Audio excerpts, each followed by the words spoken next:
Tengo una cirugía a las 10.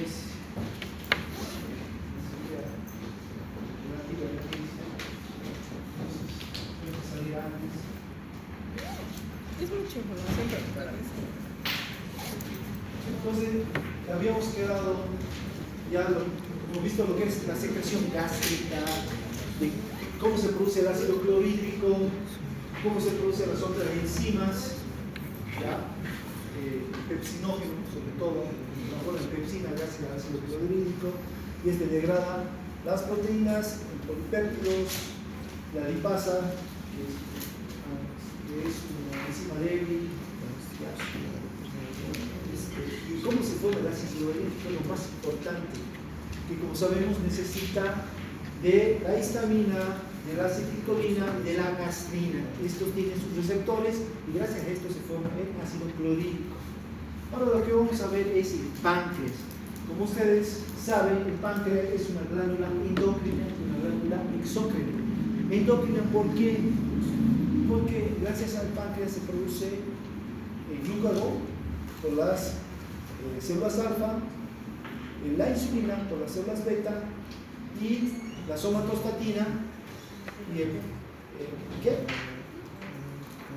Por las células delta y el polipéptido pancreático también, ¿ya? Entonces, esto ya hemos visto cuando hemos visto endocrinología. Ahora lo vamos a ver lo que es el páncreas exócrino, ¿ya? Entonces, ¿cuál es la función del páncreas exócrino? Es de producir el jugo pancreático. Miren, entonces, para la producción del jugo pancreático necesito de esto. Esto que seguramente ya lo han visto en histología, que es el acino pancreático. O sea, tiene forma de racimo, está formada por células acinosas, que lo tengo aquí. Estas serían las células acinosas que producen jugo pancreático. ¿De qué está formado este jugo?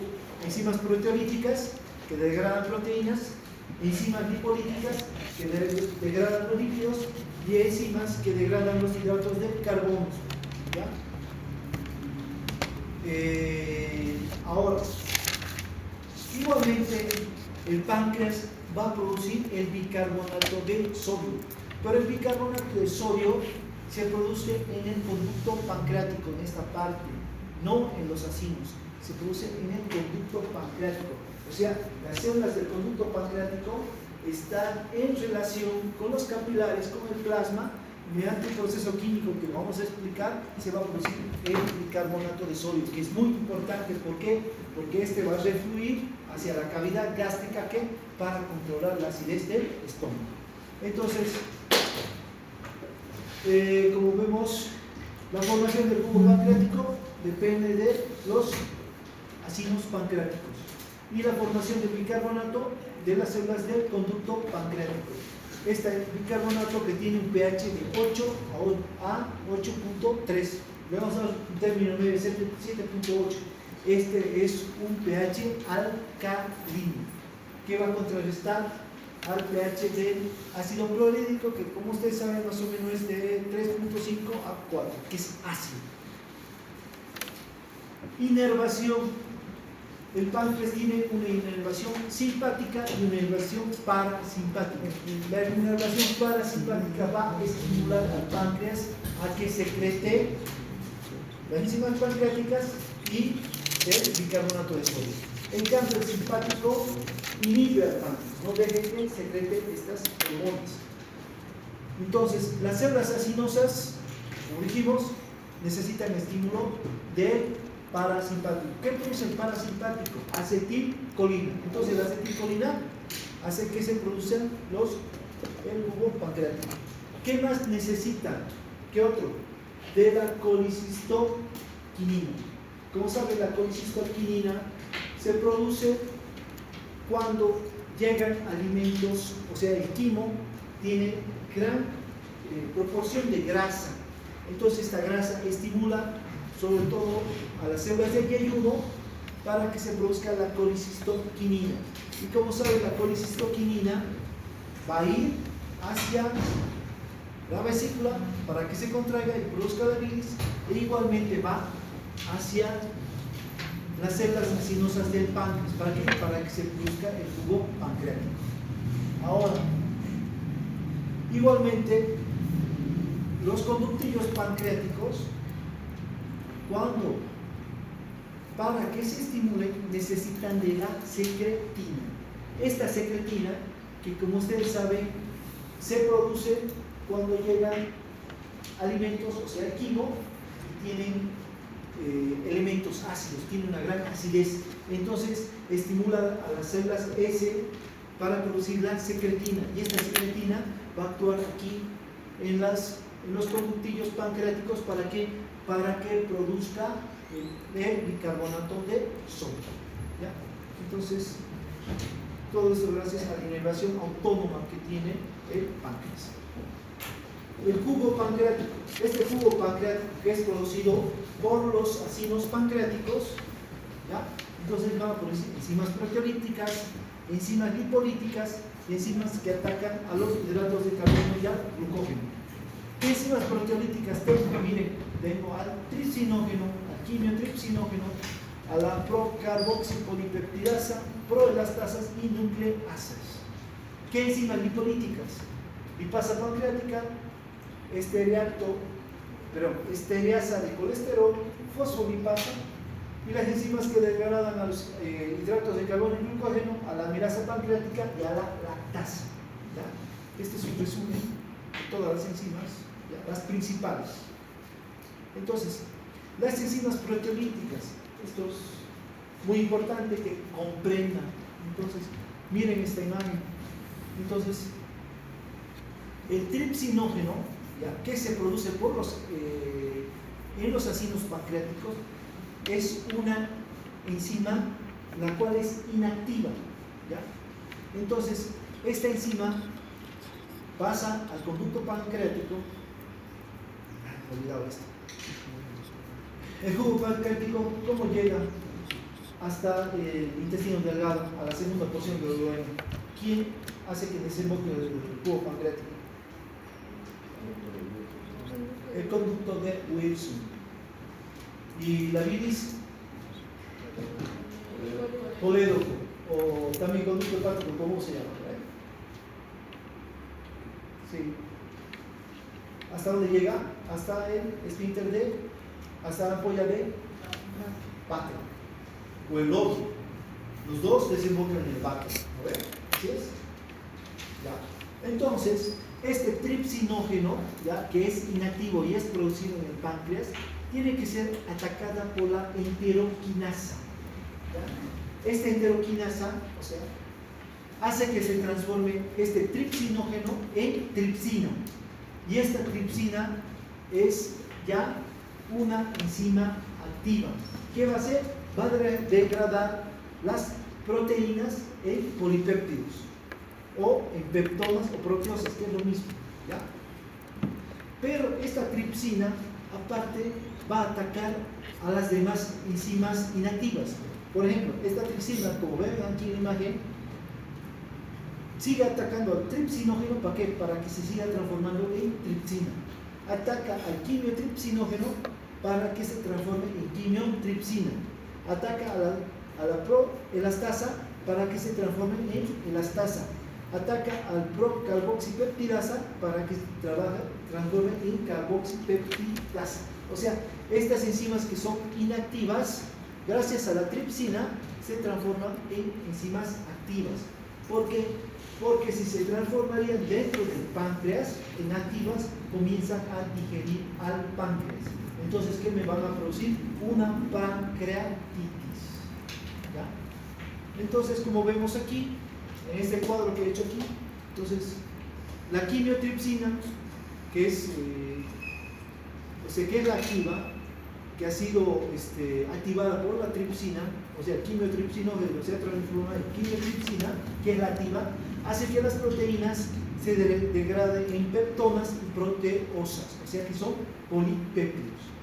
La carboxipeptidasa hace que las proteínas se transformen en aminoácidos. La elastasa va a ir y va a actuar sobre el sobre el tejido conjuntivo, o sea, va a degradar a las fibras de colágeno y a las fibras elásticas.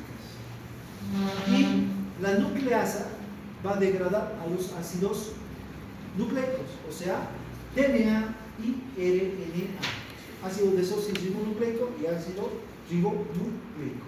¿Ya? Entonces, estas enzimas proteolíticas son importantes para degradar todo lo que son proteínas. Ahora, si existe un déficit de estas enzimas por una pancreatitis que ha destruido a los ácidos pancreáticos, no se secretan estas enzimas, entonces los alimentos, la parte proteica no se va a degradar. Entonces va a haber gran eliminación de proteínas en las heces fecales. A esto lo conocemos como creatorrea. Ahora, cuando hay reflujo del conducto de Wilson, que es el que desemboca el jugo pancreático, ¿qué pasa? Este dice que el jugo intestinal puede pasar al páncreas, ¿ya? Cuando hay un reflujo del jugo intestinal, ¿ya? Entonces la enteroquinasa va a activar a las enzimas proteolíticas inactivas en activas y va a comenzar a ingerir el páncreas. O si no, un cálculo de la vesícula biliar, la microlitiasis, va a obstruir el Wilson. Entonces, ¿qué pasa? Las enzimas pancreáticas se inactivan dentro del páncreas. Entonces, ¿qué me va a producir? Una pancreatitis. Se comienza a digerir el páncreas. Es una pancreatitis aguda, lo que es una enfermedad mortal que tiene un alto índice de mortalidad. ¿Ya? Entonces, eso es lo que puede pasar. Enzimas lipolíticas. ¿Qué enzimas lipolíticas tengo? Tengo a la lipasa pancreática. ¿Qué hace la lipasa pancreática? Me degrada triglicéridos o grasas neutras. ¿En qué? En ácidos grasos y monoglicerol. ¿Qué más degrada? Estereasa de colesterol. ¿Qué degrada? Al colesterol. ¿En qué? En ácidos grasos.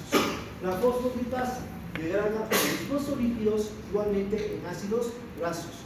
Ahora, si una persona que ha enfermado con pancreatitis aguda y ha podido sobrevivir, entonces puede quedar con una pancreatitis crónica. ¿Ya? Entonces, las células acinosas no van a producir correctamente el jugo pancreático. ¿Por qué? Porque ha habido una gran destrucción. Entonces, no va a haber producción de estas enzimas. ¿Ya? Lipasa pancreática, estereasa de colesterol, fosfolipasa. Entonces, la persona comienza a defecar las heces con gran cantidad de lípidos, son como jabones. A esto se conoce como esteatorrea. Enzimas que atacan los hidratos de carbono y al glucógeno. ¿Ya? Entonces, tengo aquí a la amilasa pancreática. ¿Qué hace la amilasa pancreática? Me degrada el almidón y el glucógeno en maltosa, ¿ya? Que es un monosacárido. Y igualmente tengo a la lactasa. Esta lactasa va a degradar a la lactosa de la leche. ¿Qué lo degrada? En glucosa y galactosa. Entonces, hay personas que genéticamente tienen déficit de esta lactasa. Entonces, no tienen la capacidad de degradar a la lactasa de la leche. Es por eso que estas personas tienen intolerancia a la lactosa. Secreción del bicarbonato. Como vemos aquí, tengo mi célula del conducto tubular, como dijimos. En las células acinosas se produce el jugo pancreático. En las células del conducto tubular se produce el bicarbonato de sodio. Entonces, como vemos aquí en esta imagen, en la célula acinosa existe agua intracelular. Igualmente, el CO2 puede ingresar desde el plasma, desde los capilares, o es producto del metabolismo de la célula. Entonces, el agua y el CO2 se unen gracias a la anhidrasa carbónica y me van a formar ácido carbónico. Luego este ácido carbónico se desdobla en bicarbonato y este bicarbonato va a servir del conducto pancreático. ¿Cómo? Se hace un intercambio con el cloro. Ingresa el cloro y sale el ion bicarbonato. Y el sodio, como vemos aquí, del hidrógeno que se ha desprendido del ácido carbónico, este hidrógeno igualmente se va a intercambiar con el sodio. Entonces, igualmente se va, y el sodio igual va a salir hacia la luz del conducto pancreático. ¿Para qué? Para formar bicarbonato de sodio. Igualmente existe paso de sodio y agua, como vemos aquí, en la unión intercelular. Entonces igualmente va a pasar agua y sodio. ¿Ya? Como saben, el agua pasa por un proceso de ósmosis. ¿Ya? ¿Para qué? Para que el agua diluya al jugo pancreático. Y aparte este sodio igualmente va a formar bicarbonato de sodio. Entonces, este es el proceso de cómo se forma el bicarbonato de sodio, que es muy importante. ¿Por qué? Porque va a ir a contrarrestar la acidez que se produce a nivel del estómago, que es producido por el ácido clorhídrico en los periodos que el estómago está vacío, en los periodos interalimentarios. Entonces, como vemos aquí, se ha producido el bicarbonato de sodio en el conducto pancreático, sale por el conducto de Wilson al duodeno, por el ODI, por la ampolla de Vater, ¿ya? Entonces este va a refluir hacia el estómago, pasa el píloro. Entonces, ¿qué pasa? Se va a combinar el bicarbonato de sodio con el ácido clorhídrico. Entonces, ¿qué se va a formar? Se forma cloruro de sodio, que es una sal, y ácido carbónico. Y como no existe anhidrasa carbónica aquí, se va a desdoblar en agua y CO2. El agua va a continuar su camino en el aparato digestivo, el CO2 se reabsorbe, ¿ya? ¿Para qué? Para que pase a para que llegue al plasma y sea eliminado luego por la respiración. Entonces, todo este proceso en el cual se controla la acidez del estómago. Regulación del jugo pancreático. ¿Cómo se regula? Dice la secreción pancreática, al igual que la secreción gástrica, hay tres fases. Hay una fase cefálica, una fase gástrica y una fase intestinal. La fase cefálica, al igual que en el estómago, depende de los estímulos visuales, olfatorios. Entonces, estos estímulos viajan al centro del apetito, a la corteza, y se comienza a producir el jugo pancreático por parte de los ácidos. ¿Ya? ¿Qué más? La fase gástrica. La fase gástrica depende del parasimpático, del nervio vago. ¿Ya? Entonces, este va a producir acetilcolina, el cual estimula a los ácidos pancreáticos. ¿Para qué? Para que produzca jugo pancreático. Luego tenemos a la fase intestinal. Entonces, en la fase intestinal depende de los alimentos ya sido procesados en el estómago, se forma el quimo, y si este quimo ya llega al Y1 y estimula a la célula Y, porque tiene gran cantidad de grasas, va a producir la colicistoquinina. ¿Qué hace la colicistoquinina? Estimula a los ácidos pancreáticos. ¿Para qué? Para que se produzcan los jugos pancreáticos. ¿Qué más? Si el contenido del quimo es ácido, entonces estimula a las células heces del duodeno. ¿Para qué? Para que produzca la secretina. ¿Y qué estimula la secretina? También, ¿qué produce la secretina?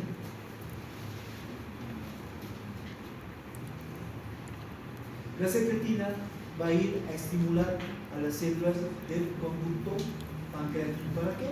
Para que produzca bicarbonato de sodio. ¿Ya? Entonces, estas son las fases para que se produzca la secreción pancreática. Entonces, en resumen, ¿qué tiene que comprender aquí?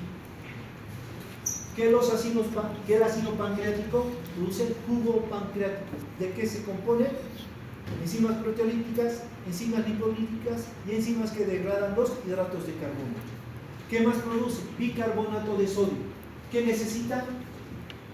Que las células del conducto pancreático sean estimuladas por la secretina para que produzca el bicarbonato de sodio. ¿Qué estímulo necesita el ácido pancreático? Estímulo del vago y estímulo de la colicistoquímina. Entonces, para que se produzca el jugo pancreático. Entonces, aquí existe una enfermedad que tiene una alta mortalidad, que es la pancreatitis aguda. La pancreatitis aguda, ¿ya? ¿Cuál sería la primera causa de pancreatitis aguda? ¿Perdón? Una obstrucción, pero no es la más común. ¿Reflujo? ¿Reflujo? No.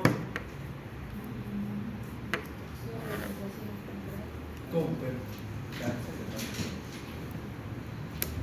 No. La primera causa de pancreatitis aguda es el alcoholismo. Las personas alcohólicas hacen pancreatitis aguda. La segunda causa sería la obstrucción por cálculos. Si ustedes tienen diagnóstico de cálculos en la vesícula, entonces cuando se hagan una ecografía tienen que ver, si el ecografista tiene mucha experiencia, que puede detectar que hay microcálculos. Esos microcálculos son recontra peligrosos. ¿Por qué? Porque me van a ir a obstruir el Wilson. Entonces, ¿qué va a pasar aquí? Que las enzimas del jugo pancreático van a comenzar a degradar al páncreas, lo comen al páncreas. Entonces, produce una inflamación, ¿ya? Que es una pancreatitis aguda, ¿ya? Y tiene una alta mortalidad. Estos pacientes llegan generalmente a terapia intensiva. ¿Y por qué? Porque se produce una peritonitis química. Estas enzimas activadas salen y comienzan a degradar todo, ¿ya? Producen peritonitis, producen derrame pleural, deshidratación, taquicardia, falla multiorgánica y muerte, ¿ya? Entonces, es porque eso hay que ser muy agresivo para tratar la pancreatitis aguda. Entonces, ¿qué necesito? Ayuno. Ya la persona no tiene que comer para que no se active no haya secreción de jugo pancreático.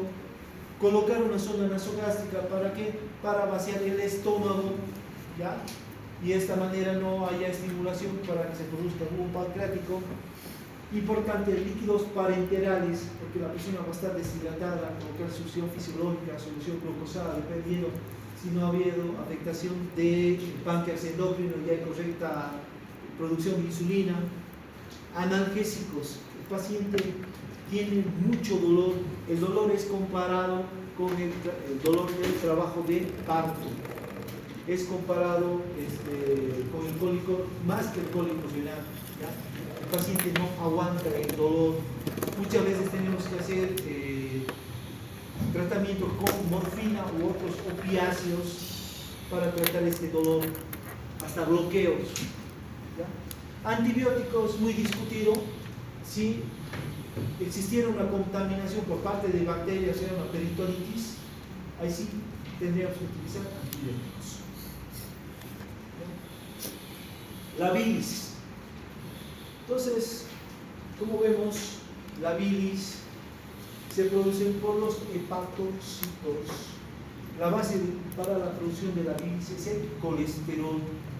Entonces, de los hepatocitos, que es donde se produce la bilis, va a pasar a los conductillos, de ahí a los conductos, de ahí desemboca en el conducto hepático derecho, en el conducto hepático izquierdo, estos desembocan en el conducto hepático común, ¿ya? Entonces la bilis continúa y aquí la vesícula vestibular sería un reservorio de la bilis que se comunica mediante el cístico. Entonces luego se continúa con este conducto biliar común, o lo que se conoce como coledo, ¿ya? Entonces de este va a desembocar, como vemos aquí, en el esfínter del ovi y en la ampolla de Bartter para llegar hasta el intestino. Entonces la bilis se va a almacenar a nivel de la vesícula biliar en una cantidad de 50 a 60 ml en 24 horas, ¿ya? La producción de bilis por parte de los hepatocitos que pasa al conducto biliar es de más o menos de 1000 ml en 24 horas y se caracteriza por tener un pH entre 7.5 y 8. Aparte, está formada por sustancias inorgánicas. ¿Qué tiene la bilis? Tiene agua, tiene sodio, tiene cloro, tiene potasio, tiene calcio, tiene bicarbonato. También tiene sales orgánicas, como ser sales biliares, lecitina, colesterol y pigmento biliar. Ahora, como dijimos, esta bilis, estas sales biliares están formados por el colesterol. Entonces, este colesterol se va a degradar en ácido cólico y ácido queno-desoxicólico. Se va a unir luego a la glicina y la taurina y de esta manera va a formar los ácidos biliares y la glucotauro-quenoxicólicos, los ácidos glucotauro-quenoxicólicos. Entonces, ¿qué tenemos que comprender aquí? Que la base de formación para la bilis es el colesterol. Necesitamos de colesterol. Entonces, ¿cuáles son las funciones fisiológicas de esta bilis? ¿Ya? Entonces, como dijimos, la producción de bilis al día por los hepatocitos es más o menos de 1000, puede ir entre 600 a 1000 ml en 24 horas. Entonces, su principal función es de la bilis, ¿ya? Es la emulsión de las grasas, ¿ya? O sea, va a degradar a los ácidos grasos, ¿ya? O sea, en partículas más pequeñas, ¿ya? Entonces, estas partículas pequeñas se van a transformar en micelas y las acerca a la mucosa intestinal. Y de esta manera se absorben las grasas por parte de la mucosa intestinal. Entonces, ¿qué pasa aquí? Como sabemos, los lípidos han sido degradados por las lipasas pancreáticas en ácidos grasos.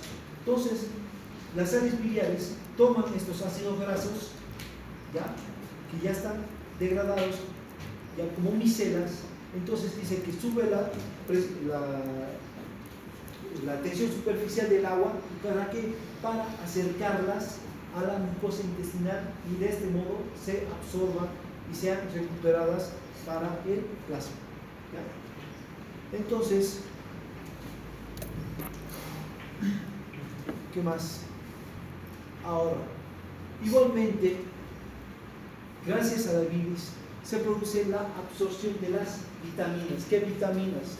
Sobre todo vitaminas hidrosolubles como la vitamina A, la vitamina E, D, la vitamina A y la vitamina K. Entonces, gracias a la bilis, sobre todo se produce la absorción de la vitamina K, que es muy importante. ¿Para qué? ¿Qué función tenía la vitamina K?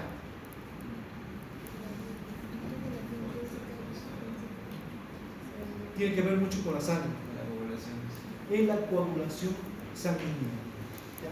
Entonces, sobre todo los factores vitamino K dependientes, ¿ya?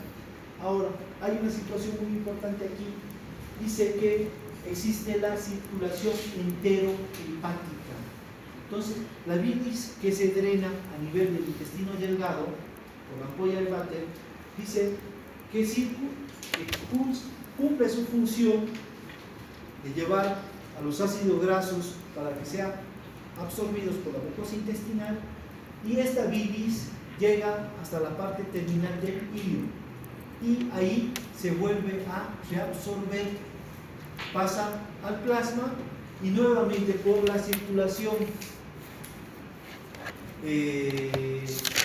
llega nuevamente hasta el hígado, ¿ya? Entonces, gracias a esto se vuelve a reabsorber la bilis 18 veces, o sea, recircula 18 veces esta bilis.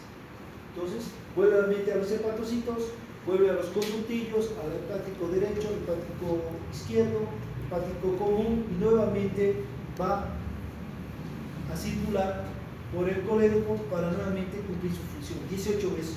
A esto se llama circulación enterohepática. Colesterol. Entonces, como vimos, la base para formar las sales biliares es el colesterol, como ya explicamos. Entonces, ¿qué pasa cuando nosotros tenemos una dieta rica en colesterol? Las personas que les encanta comer comida chatarra, sobre todo en las noches, y ya se están mirando, ya. Entonces estas personas tienen gran producción de colesterol, ya, en el plasma. Entonces los hepatocitos hacen que se produzca gran producción de sales biliares, y estas sales biliares, como su núcleo es el colesterol, sobre todo se van acumulando en la vesícula biliar. ¿Y qué provoca este colesterol? Una inflamación de la vesícula biliar. Es por eso que duele, produce dolor cólico. Y aparte, ¿cómo se inflama? En la vesícula biliar se inflama el endotelio que tiene, no endotelio, el epitelio que tiene, y deja escapar el agua, y deja escapar los electrolitos, y solo quedan el colesterol. Entonces este colesterol se comienza a acumular, y aparte lo que no va a pasar es el calcio.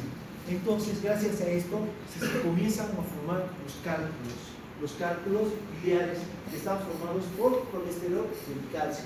Entonces, primeramente se van a formar como arenilla y luego se están formando como cálculos, ¿ya? Entonces, estos cálculos son los que van a obstruir a la vesícula, ¿ya? Si obstruyen al conducto cístico, no hay drenaje de la vesícula, duele, y entonces se produce una colecistitis, ¿ya?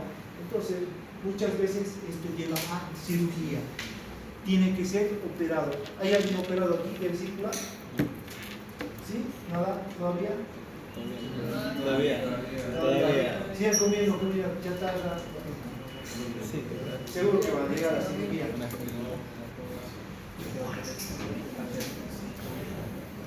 O también, como vemos aquí,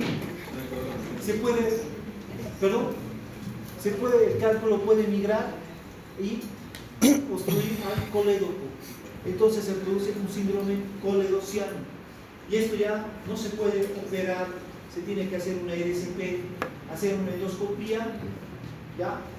Llegar hasta la primera porción del duodeno, segunda porción, a la ampolla de váter, y meter unas pinzas y tratar de sacar este cálculo, ¿ya? Si no, el paciente no puede eliminar la bilis, se pone ictérico, amarillo, y tiene muchas complicaciones, puede llegar a fallecer, así que no es chiste. Peor si son microlitiasis, van a hacer Wilson, obstruyen el páncreas y se produce una pancreatitis. Por eso es importante tener una dieta sana.